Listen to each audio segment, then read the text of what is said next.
देश को आज मिलेगा 15वां राष्ट्रपति। द्रौपदी मुर्मू आज लेंगी पद और गोपनीयता की शपथ। Chief justice of India NV Raman Draupadi Murmu को दिलाएंगे शपथ।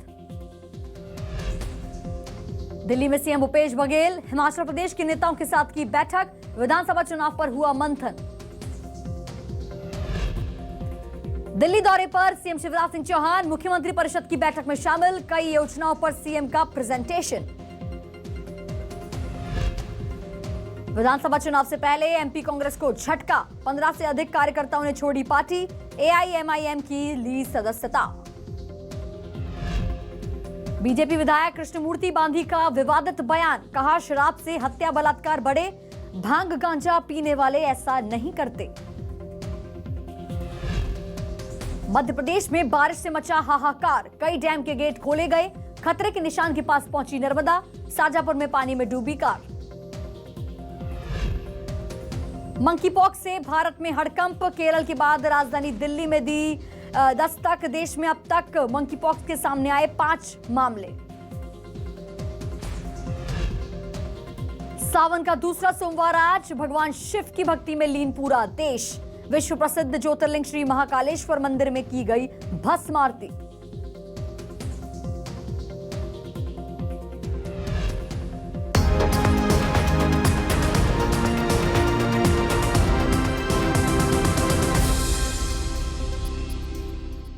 नमस्कार, आप देख रहे हैं न्यूज़ 24 मध्य प्रदेश छत्तीसगढ़ और मैं हूं आपके साथ अनुष्का नामदेव।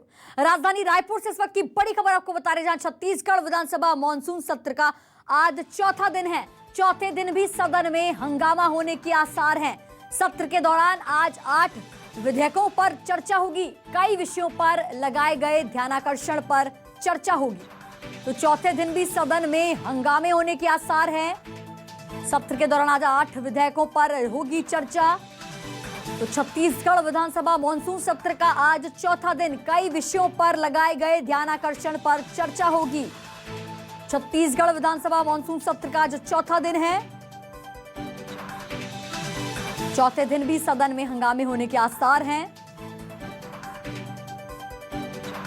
तो वहीं सत्र के दौरान आज 8 विधेयकों पर चर्चा होगी। कई विषयों पर लगाए गए ध्यानाकर्षण पर भी चर्चा होगी। तो छत्तीसगढ़ विधानसभा सत्र का आज चौथा दिन। कई विषयों पर लगाए गए ध्यानाकर्षण पर चर्चा होगी। चौथे दिन भी सदन में हंगामे होने के आसार हैं। तो आज चौथा दिन है छत्तीसगढ़ विधानसभा सत्र का, जिसमें हंगामे होने के आसार की संभावना है। कई विषयों पर लगाए गए हैं ध्यानाकर्षण पर चर्चा होगी। ज्यादा जानकारी के साथ हमारे साथ शिवम मिश्रा जुड़ गए हैं। शिवम, छत्तीसगढ़ विधानसभा मानसून सत्र का चौथा दिन और चौथे दिन भी हंगामे होने के आसार हैं, क्या कुछ जानकारी? बिल्कुल अनुष्का, देखिए छत्तीसगढ़ विधानसभा सत्र का आज चौथा दिन है और आज चौथे दिन भी हंगामे के आसार नजर आ रहे हैं।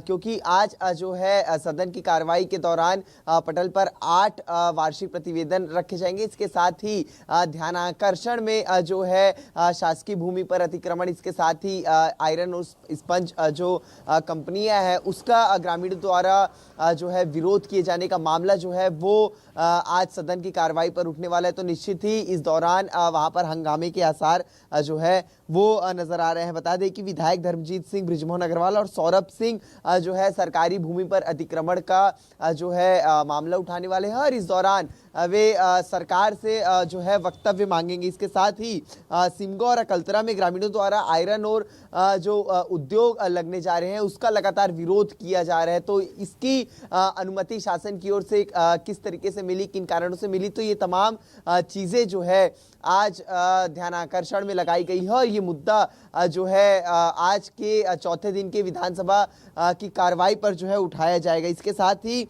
विधानसभा के 6 सदस्य याचिकाओं की प्रस्तुति अभी देने वाले हैं सदन की कार्रवाई के दौरान और आज लॉ एंड ऑर्डर के मुद्दे को लेकर के भी सदन में हंगामे के आसार वो नजर आ रहे हैं। तो ये आज दिन भर की कार्रवाई विधानसभा मानसून सत्र के चौथे दिन की रहने वाली है। जी बिल्कुल शिवम मिश्रा, आप हमारे साथ बने रहिए, हम आपसे खबरों का अपडेट लेते रहेंगे। चलिए राजधानी रायपुर से इस वक्त की बड़ी खबर आपको बता रहे हैं, जहां आज से सरकारी कर्मचारी अपना मोर्चा खोलेंगे। सरकारी दफ्तर और स्कूलों में आज से ताले लटकेंगे। महंगाई भत्ता, गृह भाड़ा के लिए कर्मचारी हड़ताल करेंगे। आज से 29 जुलाई तक कलम बंद हड़ताल पर रहेंगे कर्मचारी। पूरे हफ्ते प्रभावित रहेगा सरकारी कामकाज। चलिए शिवम मिश्रा के पास चलते हैं। शिवम, आज से सरकारी कर्मचारी अपना मोर्चा खोलेंगे, महंगाई भत्ता, गृह भाड़ा के लिए ये हड़ताल करेंगे, क्या कुछ अपडेट? बिल्कुल अनुष्का, देखिए आज से प्रदेश भर के सरकारी कर्मचारी जो है वो 34% महंगाई भत्ता और गृह भाड़ा के लिए जो है कलमबंद आंदोलन पर उतर चुके हैं। प्रदेश भर के सरकारी दफ्तर और स्कूलों में आज जो है आज से जो है ताला लटकने की भी संभावनाएं जताई जा रही है, क्योंकि बड़ी संख्या में प्रदेश भर के जो सरकारी कर्मचारी हैं वो अपनी मांगों को लेकर के लंबे समय से जो है विरोध कर रहे हैं, अपनी बातों को रखने के लिए सरकार के समक्ष आए हैं, लेकिन अब तक उनकी जो मांगे हैं वो पूरी नहीं हो पाई। और आज आखिरकार एक बार फिर जो है प्रदेश भर के जो सरकारी कर्मचारी हैं वो जो है आंदोलन की तैयारी कर चुके हैं। बताया जा रहा है कि आगामी 29 जुलाई तक जो है प्रदेश स्तरीय ये आंदोलन चलने वाला है और इसके चलते पूरे प्रदेश भर के सरकारी कामकाज काफ़ी ज़्यादा प्रभावित भी हो सकते हैं। जी बिल्कुल शिवम मिश्रा, बहुत बहुत धन्यवाद हमें तमाम जानकारी देने के लिए। तो दिल्ली दौरे से लौटे सीएम भूपेश बघेल का बयान सामने आया है। हिमाचल विधानसभा चुनाव की रणनीति को लेकर चर्चा भी हुई है। रेलवे में वरिष्ठ नागरिकों की सुविधा खत्म करने पर केंद्र पर निशाना साधा है। 1000 ट्रेन पहले से बंद हैं, बाकी सुविधाएं भी खत्म कर रहे हैं। बीजेपी विधायक कृष्णमूर्ति बांदी के गांजा भांग वाले बयान पर तंज कसा है। नशा किसी प्रकार का हो अच्छी बात नहीं होती। तो दिल्ली दौरे से लौटे सीएम भूपेश बघेल।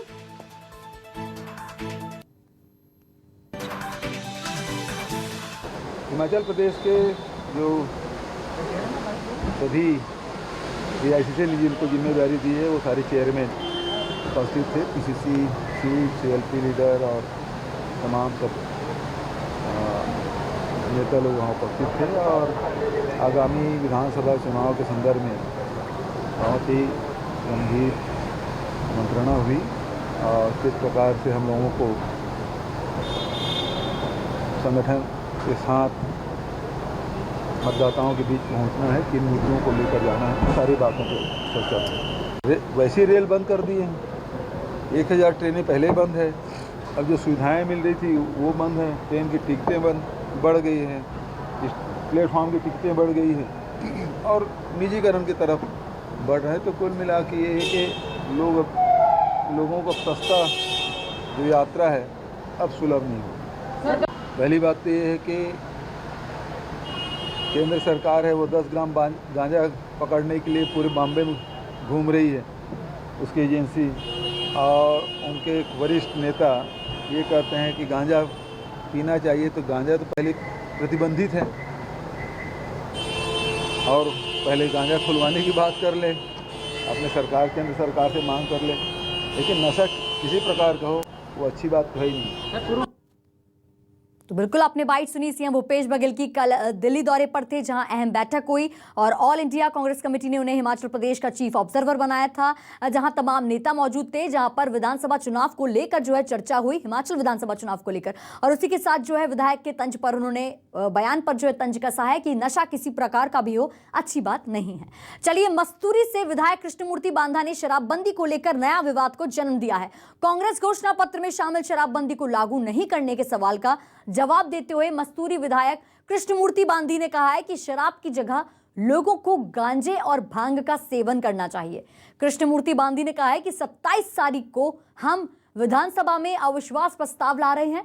मामले पर विधानसभा में विस्तार से चर्चा की जाएगी। आपको बता दें कि पूर्व स्वास्थ्य मंत्री कृष्णमूर्ति बांधी जिले के पर्यटन स्थल कबीर चबूतरा में जश्न ए जायका फेस्टिवल के दौरान मीडिया से मुखातिब हुए थे। देखो, सदन में भी चर्चा हुई है और ये 27 तारीख को इस पर वृहद चर्चा भी होना है, क्योंकि 27 तारीख को भारतीय जनता पार्टी ने अविश्वास प्रस्ताव लागू किया हुआ है, इसलिए इसका वृहद चर्चा होगा। लेकिन समय समय पर जो शराबबंदी के कारण है जनजीवन में फर्क पड़ रहा है, मैं अपना एक व्यक्तिगत बात करता हूँ, मेरा एक व्यक्तिगत बात है, लोगों को अगर नशा चाहिए तो ऐसा नशा जिसमें हत्याएं ना हो, बलात्कार ना हो, अपराध ना हो, ऐसी प्रवृत्ति को जाए, तो ये मेरा अपना व्यक्तिगत विचार है। तो वहीं राजधानी रायपुर से इस वक्त की खबर, जहां सावन का आज दूसरा सोमवार है। महादेव की विशेष श्रृंगार के साथ हो रही है पूजा अर्चना। महादेव घाट पर भक्तों की भीड़ उमड़ रही है। दूर दराज से लोग जो है दर्शन करने पहुंच रहे हैं। जलाभिषेक के साथ कांवड़ियों का भी तांता लगा हुआ है। तो राजधानी रायपुर में भी आज दूसरे सोमवार को लेकर सुबह से भक्तों का तांता लगा हुआ है। जलाभिषेक किया जा रहा है। भगवान भोलेनाथ को प्रसन्न करने के लिए जो है लोग वहां पहुंच रहे हैं। जलाभिषेक के लिए कांवड़ियों का भी तांता लगा हुआ है और दूर दराज से जो है लोग मंदिरों में पहुंच रहे हैं और क्या खासा उत्साह देखा जा रहा है भक्तों में। देखिए तस्वीरें रायपुर की आपको दिखा रहे हैं, जहां सावन का दूसरा सोमवार, जो कि भगवान भोलेनाथ के लिए ये सावन का महीना बहुत लोकप्रिय माना जाता है और सावन का दूसरा सोमवार जो है ये काफी अधिक महत्व रखता है। और महादेव घाट पर भी देखिए भक्तों की भीड़ उमड़ी है। रायपुर से इस वक्त की लाइव तस्वीर आपको दिखा रहे हैं, जहां सुबह से भक्तों का तांता लगा हुआ है। लोगों का आज के दिन व्रत रहता है और कहा जाता है कि भगवान भोलेनाथ आज के दिन सभी की मनोकामना जो है पूरी करते हैं।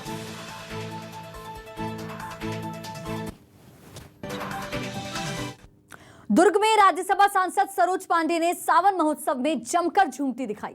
सांसद ने सावन महोत्सव का आयोजन कराया। महोत्सव में प्रदेश भर की महिलाएं शामिल हुई।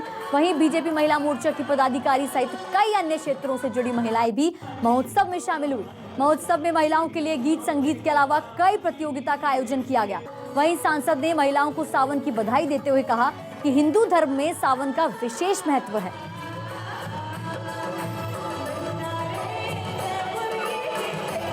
देखिए राज्यसभा सांसद सरोज पांडे ने जमकर डांस किया।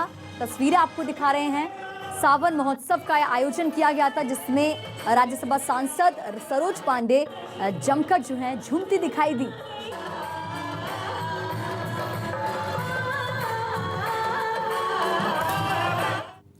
रायपुर में जय भोले कांवड़ यात्रा समिति द्वारा कांवड़ यात्रा निकाली गई, जिसमें सर्व समाज के लोगों ने बढ़ चढ़कर उत्साहपूर्वक हिस्सा लिया।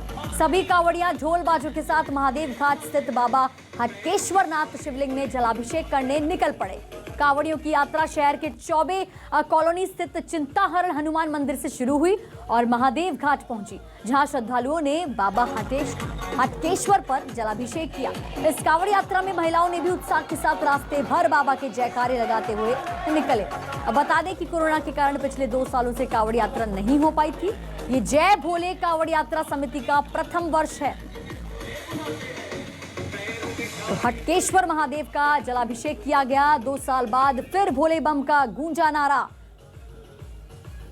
जय भोले कांवड़ यात्रा 2022 हमने इस बार चालू किया, इसी साल चालू किया है और उम्मीद है आप सभी लोग का आशीर्वाद रहेगा तो हम आगे भी इस प्रकार से आयोजन करते रहेंगे। भोले बाबा की कृपा से आज सभी का सहयोग बहुत ही अच्छा रहा है। देश हम लोगों का एक समाज के प्रति सनातन धर्म को आगे लेके जाने का है और हमारा ये प्रयास रहेगा कि हम जो हिंदुस्तान के अंदर में हमारा धर्म सबसे आगे रहे और इसी की शुभकामना और मनोकामना के साथ हम बाबा की ये यात्रा लेके जा रहे हैं। यह 2 साल से कोरोना काल में कोई भी कार्यक्रम नहीं हुआ, इसी उद्देश्य से सर्व समाज को बुलाकर कार्यक्रम किया गया है। इसमें हमारे 35 फैमिली मेंबर लगभग 213 लोग के साथ में कांवड़ यात्रा बोल बम के नारों के साथ निकाली जा रही। बोल बम। गरियाबंद के अमलीपदर ब्लॉक में कांग्रेस संगठन चुनाव के लिए पहुंचे डीआरओ और बीआरओ के सामने शक्ति प्रदर्शन किया गया। 500 से ज्यादा कार्यकर्ताओं ने ब्लॉक अध्यक्ष के प्रबल दावेदार तपेश्वर ठाकुर के समर्थन में नारेबाजी की। वहीं कुछ अन्य गुट इस दौरान दिखा। कार्यकर्ताओं ने रामशुमारी के बगैर अध्यक्ष को थोपने का आरोप लगाया। कार्यकर्ताओं ने कहा कि बगैर राय शुमारी के अध्यक्ष बनाने से पार्टी संगठन में बिखराव जैसे हालात हैं। वहीं प्रदेश संगठन के चुनाव अधिकारियों ने सभी से चर्चा कर हालात को समझने की कोशिश की। साथ ही चुनाव अधिकारियों ने गुटबाजी को सिरे से खारिज किया। वहीं चुनाव अधिकारियों ने 25 जून के बाद नाम तय करने का प्रस्ताव दिया, जिस पर आम सहमति बनी हुई है। कार्यकर्ताओं ने भी चुनाव अधिकारियों पर भरोसा जताते हुए संगठन को मजबूत करने वाला अध्यक्ष मिलने की उम्मीद जताई है। वर्तमान में अभी उनके दावेदारी से आज ब्लॉक के सभी कार्यकर्ता यहाँ पे अधिक से अधिक संख्या में उपस्थित हुए हैं और सभी कार्यकर्ताओं की मांग यही है कि पुनः श्री तपेश्वर सिंह राजपूत को ब्लॉक अध्यक्ष बनाया जाए। मतदान की प्रक्रिया नहीं आई है, सभी ने आम सहमति व्यक्त किया है कि हम जो है शीर्ष नेतृत्व को छोड़ते हैं, यहाँ का वरिष्ठ नेताओं से बात करके आम सहमति बना के यहाँ ब्लॉक के अध्यक्ष की नियुक्ति होगा, चाहे प्रदेश प्रतिनिधि का नियुक्ति होगा, जिला कार्यकारिणी का भी नियुक्ति होगा। तो सभी ने आम सहमति बनाए। कुछ दावेदार जरूर आए, उनकी लिस्टिंग करके और सभी वरिष्ठ नेताओं से आम राय लेकर जो हमारे कांग्रेस पार्टी के जो राष्ट्रीय स्तर तक तो कुछ आवेदन हमें प्राप्त हुए हैं और बीआरओ के माध्यम से जब सबकी सदस्यता शुल्क आ जाएगी, सक्रिय सदस्य जो भी होंगे, जो भी एप्लीकेंट होंगे उनके लिए ये अभी डीआरओ साहब से हमारी बात नहीं हो पाई, क्योंकि आप तुरंत आ गए और मेरी अभी उनसे बात नहीं हो पाई। जितने भी दिए हैं वो 5 से 7 लोग। आप देखिएगा कि कभी कोई भी गुटबाजी नहीं होगी और निश्चित रूप से अगला विधायक हमारा होगा। दंतेवाड़ा नगरपालिका के खिलाफ वार्ड वासियों ने प्रदर्शन किया। लोगों का आरोप है कि नगरपालिका बड़े पचेली में कचरों का मुकम्मल तरीके से निपटारा नहीं कर रही है। लोगों ने मामले को मई महीने में भी धरना प्रदर्शन किया। नगरपालिका अधिकारी सहित पार्षदों के आश्वासन के बाद धरना खत्म किया गया था, पर महीनों बीत जाने के बावजूद नगरपालिका के रवैये में कोई बदलाव नहीं देखा जा रहा है। कचरे को खुले में फेंके जाने से जानवरों का जमावड़ा बना रहता है। वहीं नगरपालिका के मुख्य अधिकारी ने बारिश का हवाला देकर पल्ला झाड़ लिया। रूप से हम जो है तो जगह को भी कर लिए हैं। WBM का जो रोड है, बरसात के कारण हमारी गाड़ियां फंस रही है, इस कारण से ऊपर नहीं जा पा रहा। और WBM का भी प्रस्ताव चला गया शासन स्तर से 15वें वित्त में। और जैसे मतलब कुछ सूखा हो जाएगा तो वो जितने कचरे वहाँ एक जगह रख रहे हैं, हम उठा के फिर वहीं डालेंगे। फिलहाल अभी कहीं जगह नहीं है। कब तक हो जाएगा? ये बस बारिश आपका 1 महीने के बाद हो जाएगा। छत्तीसगढ़ में भारी बारिश का दौर जारी है। रायपुर समेत कई जिलों में बारिश का दौर जारी है। कई जिलों में रुक रुक कर बारिश हो रही है। मौसम विभाग ने अलर्ट जारी कर दिया है, कई जिलों में हो सकती है भारी बारिश। तो मूसलाधार बारिश का दौर जो है वो जारी है छत्तीसगढ़ में। कई जिलों में मौसम विभाग ने अलर्ट जारी कर दिया है। कई जिलों में ऑरेंज अलर्ट, तो कई जिलों में रेड अलर्ट, तो कई जिलों में येलो अलर्ट जारी कर दिया है। देखिए, कई इलाका जो है तस्वीरों में देख सकते हैं जलमग्न हो गया है। नदी नाले सब उफान पर हैं। लोग जो हैं जान जोखिम में डालकर पुल पार करते नजर आते हैं। और कहीं जो है पानी इतना लबालब हो गया है कि घुटनों तक पानी पहुंच रहा है। कहीं ट्रक ट्रॉली जो है बीच नदी में फंसते नजर आते हैं। चलिए दूसरी खबर का रुख करेंगे बीजापुर से। इस वक्त की खबर, जहां बारिश का कहर जारी है। बारिश के बाद उफान पर है नदी नाले। मिंगचाल नदी का सैलाब ने सीआरपीएफ जवानों के कैंप को भी अपनी चपेट में ले लिया। सेना के कैंप में करीब 4 फीट तक पानी जमा हो गया है। कैंप के एक जवान ने अपने फोन से वीडियो बनाते हुए बाढ़ की स्थिति का बयां किया। सेना का कैंप बारिश के पानी से पूरी तरह लबालब नजर आ रहा है। बीजापुर जिले के भैरमगढ़ ब्लॉक के कुटरू, बेदरे और दरबा इलाके में बाढ़ से उपजे हालात का डीआईजी, कलेक्टर और एसपी ने जायजा लिया। बेदरे में नदी में उफान से बाढ़ का खतरा मंडरा रहा है। वहीं आला अधिकारियों ने ग्रामीणों को एहतियात बरतने के लिए समझाइश दी है। वहीं अधिकारियों ने कुटरू में बाढ़ से उपजे हालात का जायजा लिया। सीएएफ कैंप दरबा के अंदर पानी घुसने की सूचना मिलने पर जवानों से बाढ़ के बारे में जानकारी हासिल की। साथ ही जवानों को सुरक्षित जगह पर रहने का निर्देश दिया। उधर दरबा में निर्माणाधीन पुल का निर्माण कार्य अंतिम चरण पर है। अधिकारियों ने पुल का निर्माण जल्द पूरा करने के भी निर्देश दिए हैं। तो बेदरे में नदी में उफान, बाढ़ से खतरा। फिलहाल बुलेटिन में बस इतना ही। खबरों का सिलसिला जारी रहेगा, तब तक आप देखते रहिए न्यूज़ 24 मध्य प्रदेश छत्तीसगढ़।